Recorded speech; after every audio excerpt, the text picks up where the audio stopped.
Hormuz প্রণালী ঘিরে যুক্তরাষ্ট্র ইরান উত্তেজনা দিন দিন বাড়ছেই। সম্প্রতি প্রণালীকে নিজেদের ভূখণ্ড ঘোষণার হুমকি দেন মার্কিন প্রেসিডেন্ট ডোনাল্ড ট্রাম্প। এর প্রতিবাদে কড়া জবাব দেয় তেহরানও। হুঁশিয়ারি দিয়ে জানায়, সামাজিক মাধ্যমে ঘোষণা দিয়ে দখল সম্ভব নয়।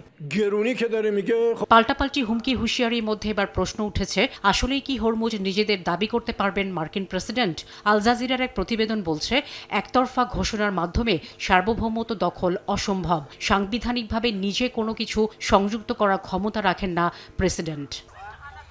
মার্কিন সাংবিধানিক ও আন্তর্জাতিক আইন বিশেষজ্ঞ ব্রুস ফাইন জানান, নিজ দেশের সঙ্গে অন্য দেশের ভূখণ্ড যুক্ত করতে সাংবিধানিকভাবে সিনেটের অনুমোদিত চুক্তি বা আইন প্রয়োজন, যেমনটা হয়েছিল লুইজিয়ানা ক্রয়ের ক্ষেত্রে অথবা হাওয়াই বা পানামা খাল সংযুক্তিকরণের ক্ষেত্রে। এ অবস্থায় ট্রাম্প হরমুজ দখলের চেষ্টা করলে তা আন্তর্জাতিক আইনের অধীনে যুদ্ধাপরাধ হিসেবে গণ্য হবে বলেও জানান তিনি।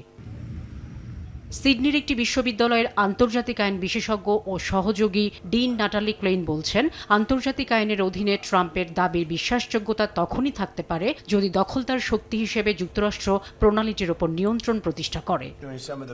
এর আগেও ইরানের গুরুত্বপূর্ণ তেল রফতানি কেন্দ্র খার্ক দ্বীপ দখলের হুমকি দিয়েছিলেন ট্রাম্প। জবাবে যে কোনো পরিস্থিতির মুখে নিজেদের প্রস্তুত থাকার কথা জানায় তেহরান। শাফিনা সুলতানা, সময় সংবাদ। نداره